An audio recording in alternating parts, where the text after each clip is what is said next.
so good. Huh? It's been a while. I texted. I got a hold You know, we of don't have time to go over every place you've been. No, Thursday. But maybe after we can sit down. No. Yeah, it's just, he called me What are you back. gonna do though. there? Just go get coffee. He's giving me some stretches. I can't. Oh, okay. You sure do Sorry look about sharp. No, it's good. Baseball? that. I forgot. There is baseball. I thought it was today. Baseball? Well, and then I forgot. Football. I'm like, I go to change, and I'm like, where are all my Basketball. clothes? And I realized before like Val, I dropped them off at Face. You've lost weight since you got that jacket, huh? Because it looks a little bit big on you. It looks sharp. It's work, so. It's nice. He's on his Were we way. worried about Nate? I think so. All right. What happened? Welcome, everyone. We appreciate you being here. Councilmember Jackson is on his way. He probably hit some traffic, so. Okay, welcome to our City Council meeting for Monday, August 10th, 2026. The opening will be provided by Councilmember Josh McBride, who will then lead us in the Pledge of Allegiance. Perfect. Hey, I wanted to thank everyone for coming out tonight. I mean, this is a Monday. It's not a normal night, and we have a bigger attendance. Maybe we should change the day. But what an important night to be here. I was looking over the agenda tonight, and I looked out and I said, you know, this is such an important night to be here. What an important thing we're talking about tonight. And you look at all the times in your life when you've needed emergency responders to show up, and you don't realize how much you appreciate them until they get there. And that's why this is so important to me, that I look at it and go, you know what, it's just one of those things that it's you know, you totally forget they run in the background, and then all of a sudden when it doesn't, it's like your computer, you know, as soon as it doesn't log you on, you just go, oh my, this is not going to be a good day. And so I'm grateful that we're here tonight. I'm going to open with an opening prayer, and then we'll have a flag. But again, I just want to say how much I appreciate everyone coming out tonight and hopefully coming to voice your opinion. So I'll give the opening prayer. Our dear Heavenly Father, we are so grateful to be here tonight to discuss some of the needs of our city. And we're grateful for all those who come to participate and help. And we're grateful for every single person who puts their life on the line so that we are safer each and every day. We ask you, Father, to watch over us today and to help us to come to a good decision that is best for our area and our city. And these things we ask in the name of Jesus Christ. Amen.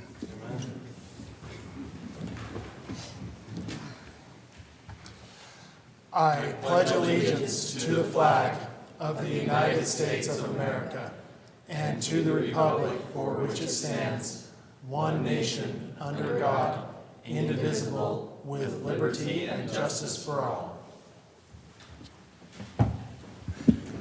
Thank you, Councilmember McBride. I super appreciate that. Okay, so the first item on our agenda will be public comment. We always start our meetings with public comment, and so we did not have a sign-up sheet tonight, so if you have something to say, you'll have your 3 minutes. You can come up and comment. Please be respectful as always, and I will turn the floor over to you, so just come on up.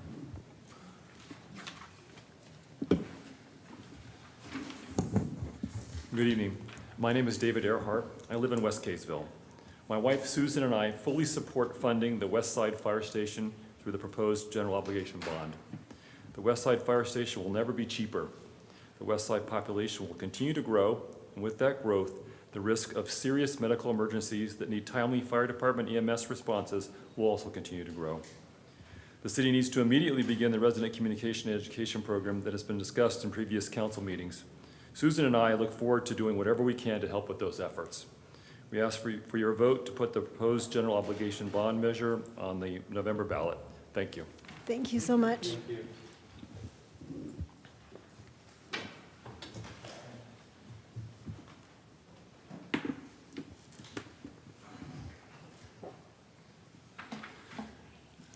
Good evening.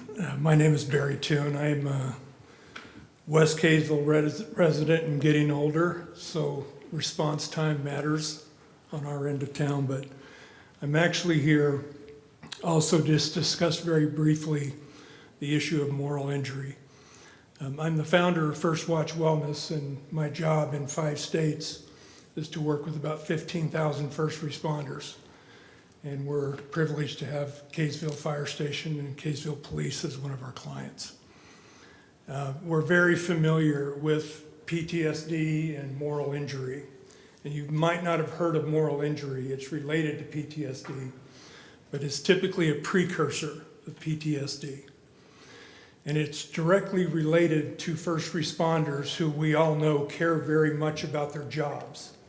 And they care very much about getting there on time and doing the right thing and being able to save individuals when the time comes. But there have been a number of studies, and I'll make this available to you if you'd like, in the last 3 years that show a direct correlation between first responders, firefighters, and EMTs in particular, who don't get there soon enough. And as a consequence, they're unable to save a life when they could have saved a life had the response time been sufficient for them to do so. And the direct emotional and spiritual and physical benefits that come from being able to be there on time. This is real. This is not just an emotional argument. This is scientific. It directly impacts mental health. It directly impacts the care that these individuals need to have. And just so you know, my business gets paid more when people are sick, so I don't want them sick. The response times that are currently there, especially on the west side, are not acceptable. They're significantly lower than most of our other Wasatch Front clients. Not for all of Kaysville, but for the west side. So when we're looking at individuals, and I have to think of those individuals as the people that I serve and that I care for, Chief Erickson's young men and women. When they get there and they get there too late, because 2 or 3 or 4 minutes makes all the difference in the world. When you're dealing with somebody who's had a heart attack or somebody who has medical issues that you need to respond to quickly. And they get there and they can't do anything about it to save that individual. There are very real consequences to their mental health. It shows up on the books later on with additional care that we're going to have to get to those individuals. That's what I have to share. I hope you'll take that into consideration, and I appreciate you giving me a few minutes here. Thank you.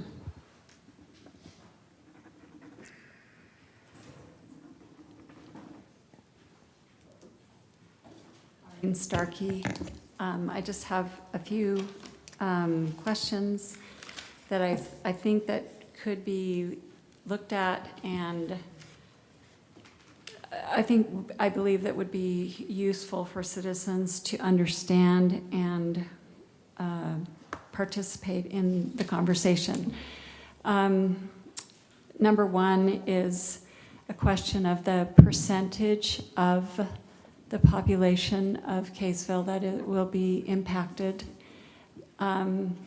We tried to find some numbers for the demographics, and those are not as conclusive as they could be, so that would be useful.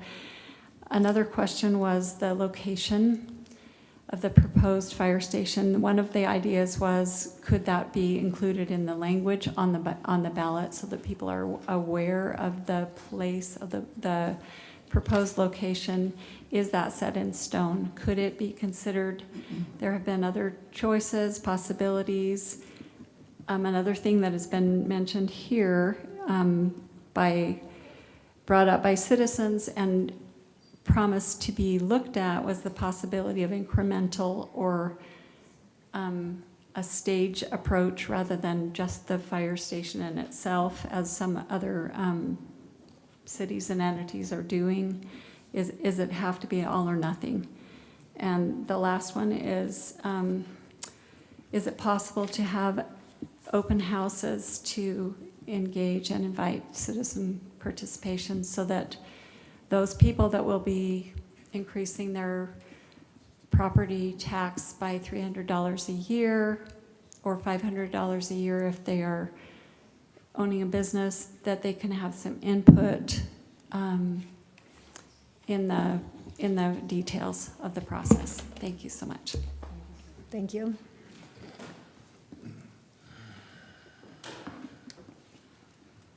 Okay, well, thank you for participating. We appreciate your comments. I will answer just a couple of your questions before we start. Population of Kaysville impacted, we've talked about that in the past, and I'm sure that we can talk about that in the future. Included in the ballot language, I do know that the ballot language is very limited in terms of what we're allowed to put on the ballot, and so the location address, to my knowledge, will not be included. However, you'll see during this presentation, as well as everything future moving forward, we will have an address so that people will know exactly where the intention would be to put it. Staged approach, we have talked about that in the past as well. Tonight, the question on before us is whether or not to put it on the ballot. We've talked about different options, but that's not the discussion for tonight. So we will continue to talk about that. If it fails on the ballot, then we can always circle back to those staged conversations. And then the open houses, we've had actually a lot of discussion over the past year, probably the past year and a half, but we will definitely have open houses, continue to communicate. We want to make sure to provide as much information as possible about this so that voters can make an informed decision, because we want people to know exactly what they're getting, exactly what to expect, exactly, how much it will cost and where it will be. So we'll definitely make sure that that's part of the information moving forward as well. Appreciate your comments, everybody. Thank you. Like I said, today's a high-level meeting regarding one question: should it be on the ballot or not? And as a council, we've had multiple conversations about this, and so we're very well versed on this, and hopefully our community is as well, part of public meetings, and if you have any additional questions, for sure ask us. But that's what's before us, and so I will turn the mic over to Jason, who's our city manager, to present, and then we will go from there. Thanks. Great, thank you, Mayor. And I will add to those comments as well.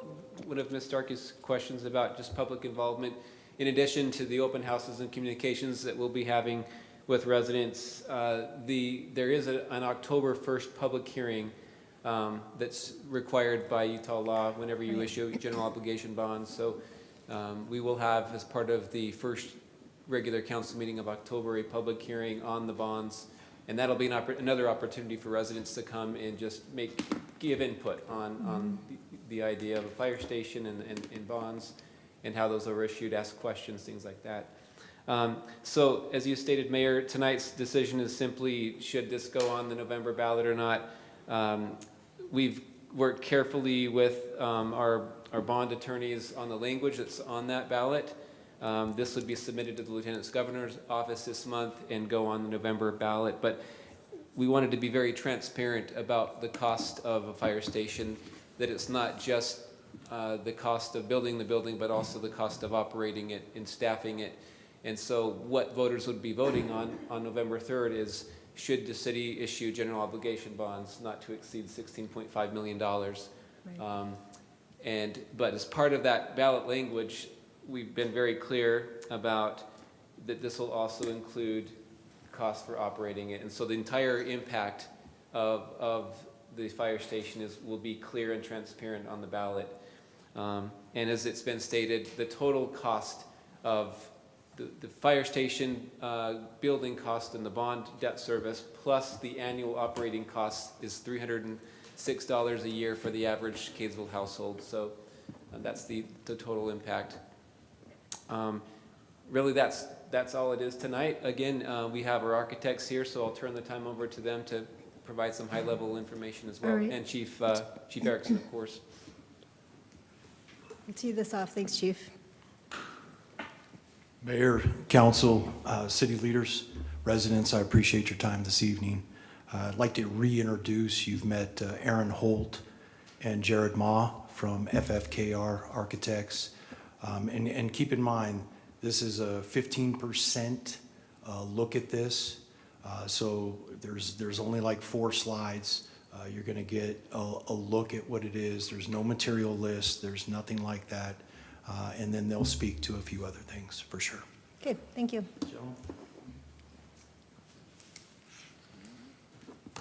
Thank you, Chief.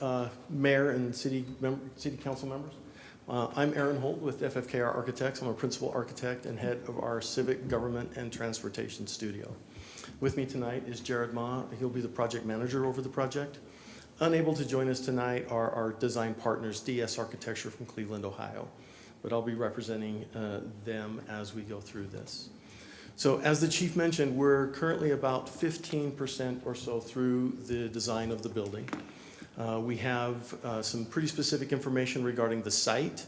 On the slide that you see before you is the site currently located on Deseret Drive, just next to the existing substation.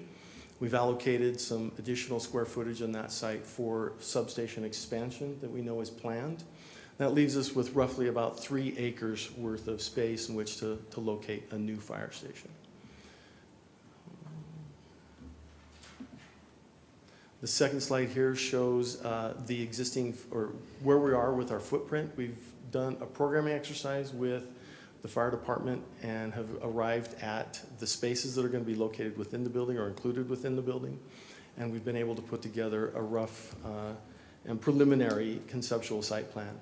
You'll notice that the building is centered roughly in the space that we have available to us. We have the drive area for the apparatus vehicles as they need to respond to calls. The south end has a drive access to allow the apparatus vehicles to return, circle around, and come back into the building. The north has a drive access to allow public and employee access to the parking lot and a few stalls here near the front. The existing site is encumbered by a number of large dirt mounds, berms, that are taking up quite a bit of space and have a lot of volume of soil. We're going to be moving that soil around and creating some berms around the perimeter of the building, and that's what is represented here on the east side and on the north side. Those berms we expect to be somewhere in the neighborhood of about 8 feet high, roughly. We're looking to utilize those to help shield the back of the fire station from the noise from I-15 as well as the train tracks, to provide the firefighters who are going to be spending a tremendous amount of time there some privacy and some quality environment, as well as shielding the neighborhood immediately to the north from the activities that occur around the fire station.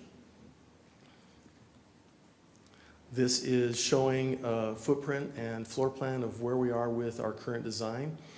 The building will have an administration wing, a public access area, the apparatus bays, and then a training area on the south, in addition to the crew work areas, crew support, a kitchen, dining, and day room for the firefighters as they're on shift, and then the dormitories and a fitness room for them while on shift as well.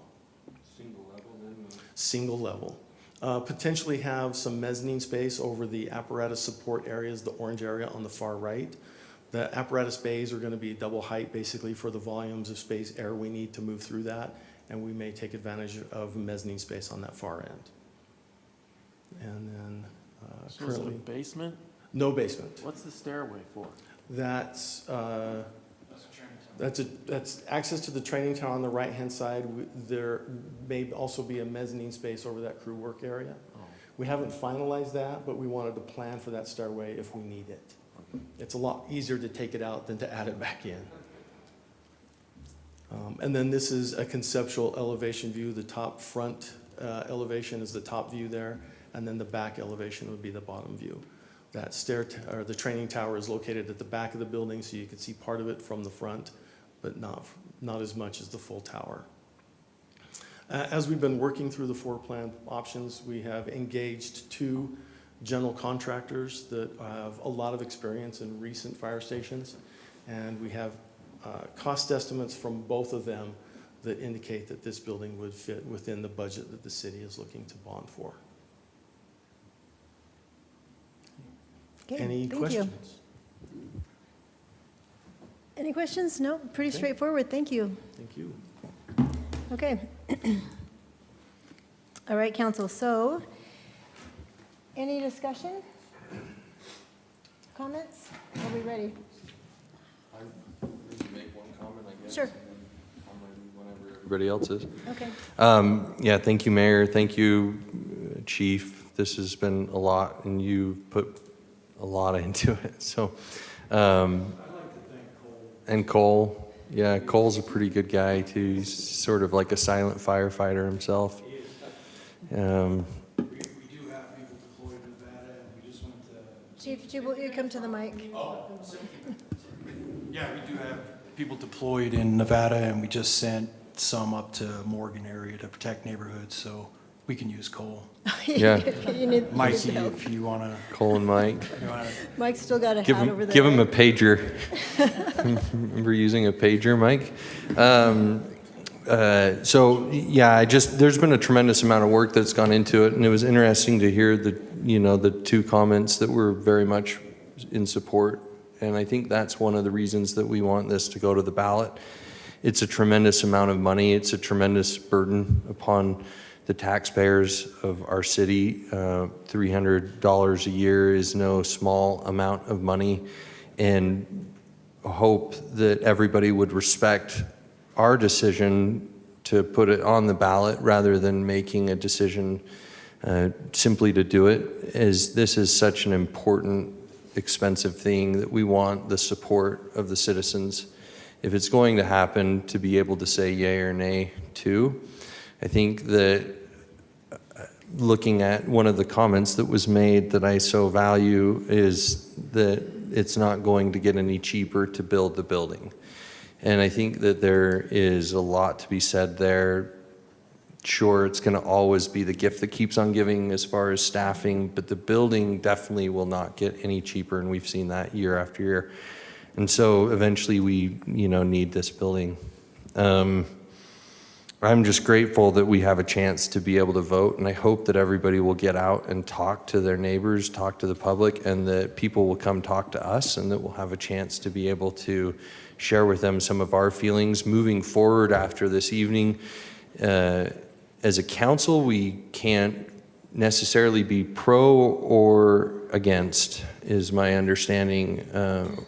We can't ask people to vote a certain way. We can't say, as a city council, we want you to approve this. But what we can do is we can talk about it. We can talk about it. We can answer questions, we can talk about it, we can communicate the facts as we see them. And so, yeah, I mean, I guess it'll be hard for us to, you won't see us putting out any signs that say vote yes on this. And so I don't want that to be misconstrued either direction, would be my biggest thing, is that just because we aren't sending out things that say vote yes or vote no, we're just giving you the option, but we also have a chance to be able to share our opinions. And I think that it is a scary thing to think about. I was talking to my wife on the way over here about if your house is on fire and you're standing in the street, you're like, man, where are they, right? Or any circumstance. But specifically, if you're trying to give someone CPR, and I was on the roadside just recently while someone was seizing, and Grandma requested the 911 because I wanted to see how calm I was. Because I thought I was pretty calm. Oh my gosh. And John. I didn't post it yet. I was actually very calm. But one of the comments, when he started to seize again, I said, are they almost here yet? Because I didn't know what I was doing. I had my hands in his mouth, trying to keep him from foaming, which I know you can get your fingers bit off, but I was trying everything I could. I didn't want him to bite off his tongue, all these different things, but I said, are they here yet? Are they almost here yet? And so that concept is real to me recently, that the speed with which someone can get there is important. So I'll end my comments there, and I'm ready to make a motion when everybody else is done. Thank you. Any other comments? Are we ready for a motion? I have a question. Go ahead. Just a question for Chief. So the plan is to have a training tower. I'm curious, do other fire stations have training towers, and will other cities be able to use this?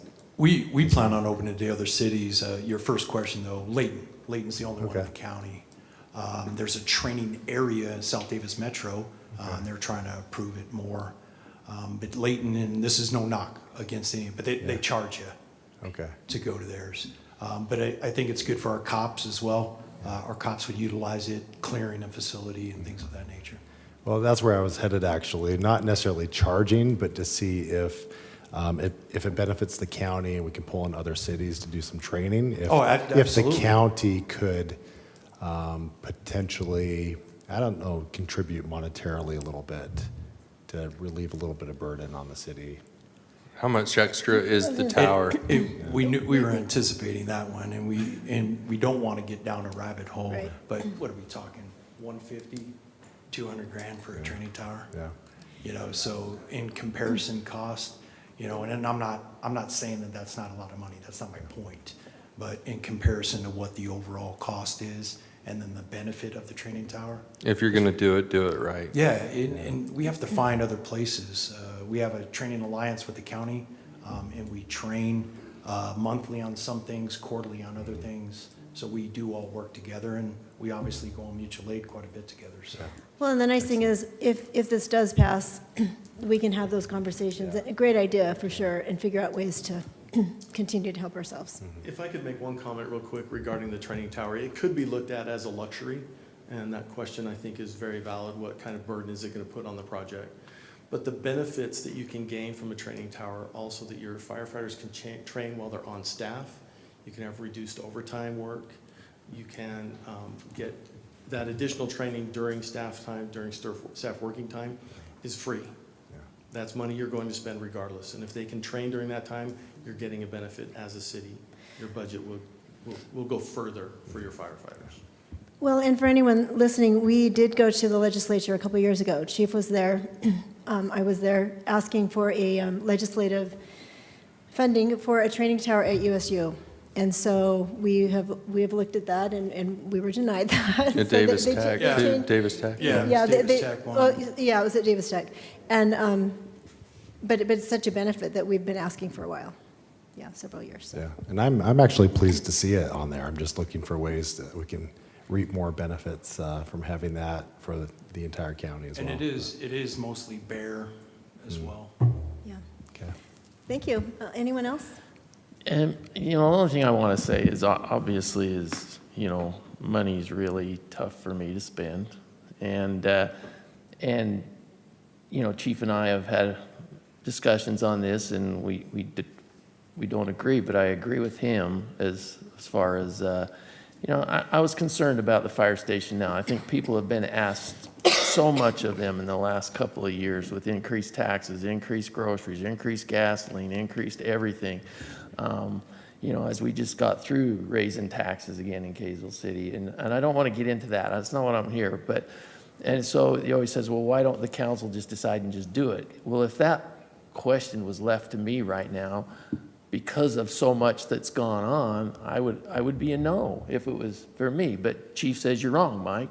He thinks, and so he says, I think the community does want the fire station. So for me, putting it on the ballot and proving I'm wrong is the best way for me to find that out.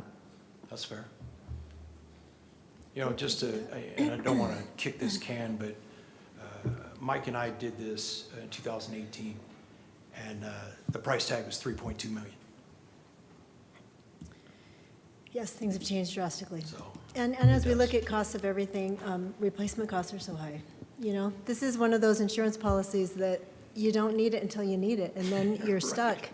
So I think as we look at all the fires across the state, across the country, we look at the dryness everywhere, I think we also, not to scare everyone, but we need to think about that as well. So I think it's smart of us to look ahead and to say, okay, what will we need in the future, and what can we do now to make sure that we're prepared for that as a community? That's our job as a council. But we want to make sure that we have the buy-in from residents because it's expensive. So like Mike said, and like everyone else has agreed, you know, we could just make the decision ourselves, we could. But I think that the right thing to do is to put it on the ballot. And so appreciate everyone's willingness to have this conversation. Anyone else? Mayor, can I just Okay, add yes, something? go ahead, Councilmember Hunt. First, just want to say thanks so much for the process. I know a lot's gone in. A lot of people have worked on it, Chief and Cole and our helpful engineer group. Let's see. And because, you know, we have looked at this a lot. Like Mayor Tran said, we've gone over it for a year, 18 months longer. And like you mentioned, Chief, a few years ago, it would have been $3 million. Since I've been on council, I feel like there are many things that we've felt the need to put off. And this is just one of those things as I look at it and weigh the various aspects that go into it, the risk, the cost, the process. And as has been brought up by comments, you know, the mental health of our staff, I think it's time to at least look at it. I, of course, well, I say of course a lot as like a nervous tick. This is not an of course thing. Okay. I would be okay right now just doing this without having to put it on the ballot. I think we have, because I think as a city we have the support. So I'm grateful for the opportunity to put it on the ballot and find that out for sure. And hopefully we can get ourselves into a better position. I think, yeah, grateful for the opportunity to get input and for all the work that's gone into it. Thanks, Chief. Thank you. And I want to thank both of our residents, in addition to Mrs. Starkey, for speaking, because we will need your help to share the message and to communicate the importance of this. So, okay, anyone else? Josh, we're good? Okay, would someone like to make a motion? I'll make a motion. Okay. I'll make a motion that we approve the consideration for adoption of a resolution providing for a special bond election to be held on November 3rd, 2026 for the purpose of submitting to the qualified electors of Kaysville City, Utah, a proposition regarding the issuance of not to exceed $16.5 million general obligation bonds and related matters. I second. Okay. I read it perfectly. I didn't I don't miss stop. it. Okay, thank you. Good job. We have a motion and a second. Councilmember Adams. Aye. Aye. Aye. Aye. Aye. Okay, thank you. Motion carries. We appreciate everyone. Our next item is to adjourn. Would someone like to make a motion? So moved. Okay, all in favor? Aye. All right, thank you for being here, everyone. Thank you.